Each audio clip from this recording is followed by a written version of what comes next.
Boker Tov, allez, petit chidouchim sur Vaïkra, t'es à côté de la plaque. Parashat Hashavua, mon tzadik. Vaïkra, on commence un nouveau Sefer.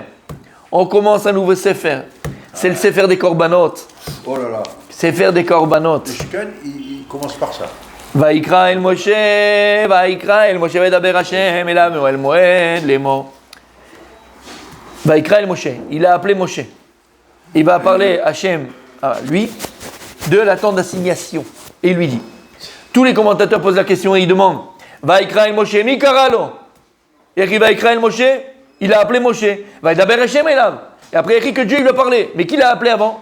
Il n'a pas écrit. Il aurait dit, on va écrire ici à Kadosh Brou, Vaïkra Hashem el Moshe. Il n'a pas écrit Vaïkra Hashem el Moshe. Vaïkra el Moshe. Vaïdaber Hashem elav. Et Dieu lui a parlé. Alors beaucoup de commentaires ont été écrits à ce sujet. Pourquoi il n'y a pas écrit qui a appelé Moshe Rabbeinu? Alors comme vous savez, le Vaïkra, on ne va pas le redire tous les ans, mais regardez dans le truc, il est le petit Aleph. D'accord, tu as appris ça au Gan. Magnifique, extraordinaire. Mais ça fait partie aussi de la réponse. Une des réponses qu'on donne, Vaïkra el Moshe, puisque c'est Moshe Rabbeinu qui a écrit la Torah sous l'ordonnance de Dieu. Vaïkra el Moshe. Il n'a pas voulu dire que Kadosh Baruch ou Vaïkra, c'est la Shon Mikré. C'est la Shon Mikré. Il n'a pas voulu dire Moshe Rabbeinu dans la Torah que Dieu lui parlait panim el panim. Il lui parlait face à face à n'importe quel moment. Vaïkra kelou bemikré. Il n'a même pas dit qui lui a parlé. Après, quand il dit Vaïdaber Hashem, là il a parlé à Kadosh Baruch. Kaviachol, ça fait partie de la Hanava et de l'humilité de Moshe. Mais explique le Midrash. Ici, il pourrait écrire Vaïkra el Moshe parce qu'il y a écrit qu'avant que le Ham Israël ait construit et érigé le Mishkan, la prophétie était même dans les Umot Olam. La prophétie existait même dans les nations. D'accord? Il n'y a pas de différence entre la prophétie d'Israël et la prophétie des peuples. Même après, avec Bilam. C'est plus la même prophétie. C'était exactement la même prophétie. À partir du moment où Akadosh Baruch il a demandé à Israël de lui faire Kaviachol, une maison, et pour montrer qu'il réside parmi nous, la prophétie des nations s'est arrêtée. Juste comme il vient de le dire, il y a eu la prophétie de Bilam, il a donné un prophète au Goïm. Bilam, pourquoi? Le Midrash dit parce que pour pas qu'ils aient une ta'ana, un argument, et de dire regarde, Dieu, si tu avais donné nous aussi un prophète comme Moshe Rabbeinu, bah nous aussi on aurait fait Torah, nous aussi on aurait été des gens bien. Quand je crois qu'il a donné un prophète pour dire regardez, vous avez eu un prophète et qu'est-ce qu'on a fait? Rien du tout. D'accord? Et ici tu vas écrire Moshe, qui lui a pas, on parle pas ici, juste pour te Vaïkra, c'est la première parole, la première appel d'Hachem à Moshe Rabbeinu pour arrêter la prophétie des nations et montrer la différence avec la prophétie d'Israël. Comme ça explique le Midrash, et hier je ne l'ai pas vu dans le Midrash, je l'ai lu dans Igra Dekala. Igra Dekala, c'est un livre qui a été écrit par le Bnei Issachar, Rabbi Midinov. Il a écrit plusieurs livres, et là-bas il explique, il amène le Midrash, et c'est extraordinaire. Donc voilà, il a écrit Vaïkra el Moshe, on a l'explication. Il n'y avait pas parce que dans le Midrash, Moshe avait plusieurs noms, et il a été appelé là, à ce moment-là, que par Moshe. Il a fait, c'est le Midrash, tout à fait. Tout à fait. Vaïkra, c'est lui, il avait 10 noms. Vaïkra, il y avait 10 noms. Et là, Davka, il a été appelé par le nom de Moshe. Pourquoi? Pour donner un salaire à Bathia. C'est le Midrash qui dit ça, exactement. Alors qu'il avait 10 noms, Dieu aurait pu l'appeler différemment parce que là, c'est dans le Mishkan. Et puisqu'on est dans le Mishkan, c'est un autre Olam, c'est un autre monde. Avant la construction du Mishkan et après la construction du Mishkan, ce sont deux mondes complètement différents. Avant que le Mishkan soit construit, on avait un monde tel qu'on le connaissait avant, qu'on n'a jamais connu. Après la construction du Mishkan, c'est un monde nouveau.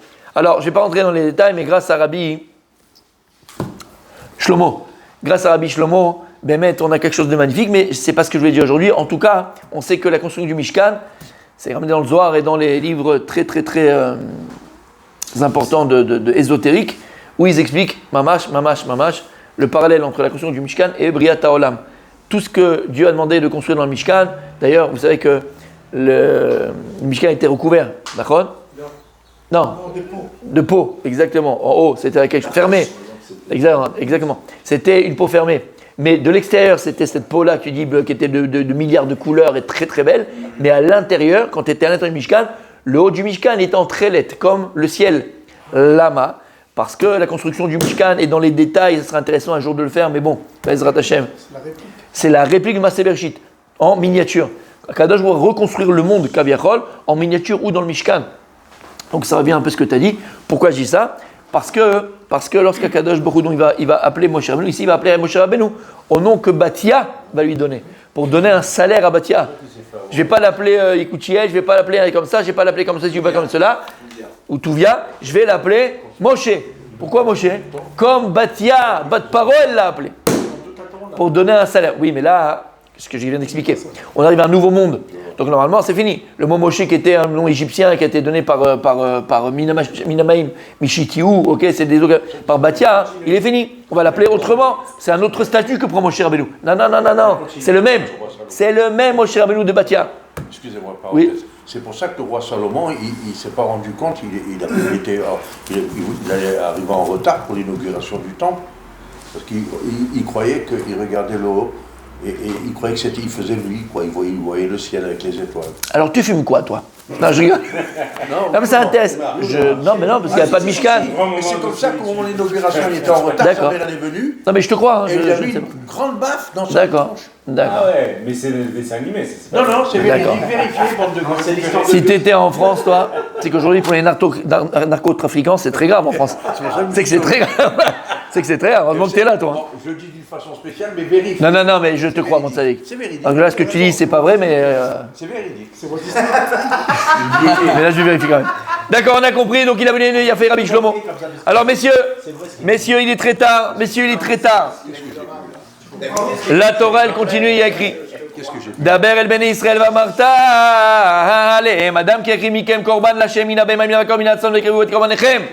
Akadosh Baruch Hu dit à Moshe Rabbeinu, tu vas parler au bene Israël et tu leur diras, Adam, un homme qui a écrit Mikem, qui apportera de lui Korban Lachem, un sacrifice pour Dieu, Mina Bema Mina Bakar Mina Tzon Vekrivu et Korbanechem. Tu amèneras du gros bétail, de la Behemoth et du troupeau, votre sacrifice. Ok. Alors messieurs, essayez de trouver jusqu'à Shabbat Bezrat Hashem. Regardez que Akadosh Baruch Hu demande, les corbanotes qu'on a amenés au Beth Amikdash, c'était lequel? Behemoth. On n'aimait pas de Chayot. C'est quoi Behemoth? En général, on amenait un shor, un taureau, un bœuf. On a domestique, exactement. On a amené par exemple un kébès, un mouton. On a amené une chèvre. Mais on n'amenait pas une vache, donc une vache. Mais on n'amenait pas. Non, ça c'est pas cachère. Une biche, un cerf. Tous ces animaux-là, les chayot, on les va. C'était d'abord des choses qui étaient exactement domestiques. On n'amenait pas un corban, un poisson. On n'amenait pas. Alors le poisson c'est autre chose, on en parle. Mais pourquoi on n'amenait pas les chayot, une biche, ma biche, comme dirait. On aurait fait honneur à qui? À Cruchot, d'accord? On amenait ma biche, d'accord? On aurait amené un cerf, d'accord? Un yala. C'est quoi, il y a là? Aujourd'hui, on a Gazelle. Pourquoi on n'amène pas? Écoutez bien, messieurs, écoutez bien, c'est ici que c'est écrit. Pourquoi? Vaïkra Moshe, la Torah, elle commence. Moshe, il écrit le petit aller par humilité. La Torah, Vaïkar, Akadosh Baruch Hu m'a appelé, mais bon, c'était Bémikré. Humilité. Akadosh Baruch Hu vient, il te dit, mon fils, quand tu vas amener un korban, quand tu dois amener un korban, Adam qui écrive Mikem, quand tu vas approcher un korban, c'est Mikem. C'est quoi Mikem? C'est de toi. Sache que normalement, c'est qui le korban? C'est toi. Toi à la place. Et à ta place, tu vas amener cet animal, comme dit le Rambam. Et tout ce qu'on fait à l'animal, tu dois penser qu'on le fait à toi. Avshata de la peau. Et c'est pour ça qu'on fait la smicha. Quand on faisait la smicha, et quand on fait mida kenegmida, et lorsqu'on faisait. Vous avez des caparottes avec oui. C'est que, genre par exemple, la peau, il y a fait exactement. que ce soit nous. Exactement. Et quand on faisait Avshata de la peau, c'est comme si on t'enlevait ta peau à toi. Quand on te met le coup et on mettait le coup sur l'animal, quand on met le coup à toi. Quand on brûlait le corban, c'est comme si c'était toi. Adam il a kriv mikem. Ata tzarich la kriv et tatzmecha. C'était toi qui devais être amené ici. C'était toi qui devais être amené ici, mon Habibi. C'est toi qui devais être amené ici, mon fils. Et tu dois penser à tout ce qu'on fait à l'animal, comme si on le faisait à toi. Akadosh Baruch Hu il est chas alecha. Akadosh Baruch Hu il a pitié de ta petite tête. Akadosh Baruch Hu il a pitié de ton petit cou. Alors Akadosh Baruch Hu, qu'est-ce qu'il fait? Il te dit amène un animal à la place. Amène un animal à la place. Amène un animal à la place. Et pourquoi un animal? Parce que toi, ce que tu as fait, c'est BMA. Parce que toi, ce que tu as fait, c'est un acte animal. Pourquoi c'est un acte animal? L'animal n'a pas de conscience. Si tu as pu fauter, que ce soit de manière méside, ou shogeg, que ce soit volontaire ou involontaire, c'est qu'il y a un manque de conscience. Bevadaï, c'est pour ça que même dans le shogeg, même dans ce que tu penses faire par inadvertance, si quelqu'un il allume la lumière Shabbat par inadvertance, tu mets un korban khatat. Lama, c'est que ta conscience du Shabbat elle n'est pas encore entière. Si tu as pu oublier le Shabbat, c'est que tu n'es pas encore dans le Shabbat. Donc en vérité, tu es comme un animal, dans le sens où tu n'as pas de conscience. Tu dois amener un animal. Alors écoutez bien, le korban, messieurs, qui est capable, messieurs, Yehuda, on est dans cette sota Rabbi aussi. Yehuda, on est appelé Yehudim au nom de Yehuda. Pourquoi on est appelé juif au nom de Yehuda? Parce qu'on a Yehuda, il a reconnu sa faute avec Tamar. Alors aujourd'hui, on est appelé au nom de Yehuda. Parce qu'il a reconnu sa faute avec Tamar. Yehuda, c'est modé. Mais qui est capable d'être modé? Qui peut être capable de reconnaître sa faute, son erreur? T'as raison. Soit même entre nous, tu discutes, tu parles et machin. Bon, t'as très rarement raison. Mais disons, dans l'absolu, imaginons qu'une fois t'as raison. Parce que je suis humble. Hani, comment moi qu'est-ce qui va me permettre de reconnaître que t'as raison? Ou j'ai appris de toi? Ou dans une dispute avec ton épouse ou ton mari ou avec quelqu'un, d'accord? Ou Tzodek, Makara, ou Tzodek. Reconnais qu'il a raison, reconnais qu'elle a raison. Comment être modèle à émettre? Une personne ne pourra jamais être modèle à la émettre de la vérité s'il n'a pas l'humilité. Yefcha. Ça demande beaucoup d'humilité. Lorsque Yehuda il a dit Tzadka mimeni, elle a raison, c'est à moi qu'appartient ce seau et ce bâton. Et quelle humilité, c'était le Dolador, le chef de la génération. Quelle humilité il a fallu à Yehuda. C'est pour ça que les korban qu'on amène mon tzaddik, tu ne veux pas amener ni de cerf, ni de hayala, ni de chayot, ni de. Ils savent de quoi? De vache, on a dit. Tu vas amener une chèvre, tu vas amener un mouton. Lama, la différence selon leur corpulence. Leur corpulence. Le cerf, il a la tête, regarde le corps, et la tête droite. Le hayal, il a comme ça, et la tête droite. La vache, les animaux, tous les animaux moutons, ils ont toujours la tête baissée. Tous les animaux la tête baissée. Lama, qui reconnaissent leur boss. Là maintenant on comprend. Parce qu'ils reconnaissent leur boss. Ils ont un patron. Et ils reconnaissent. Les chameaux aussi. Ils reconnaissent leur boss. Ils reconnaissent leur patron. On doit amener des animaux qui ont la tête baissée pour t'apprendre l'humilité. Parce que si tu gardes la tête droite, si tu gardes le dos rigide et la nuque rigide, tu ne sais pas baisser la tête devant Kadosh Baruch Hu. Jamais tu seras capable de faire tes teshuva. Pourquoi? Parce que tu n'as pas l'humilité. Shamata, Shabbat Shalom Borach.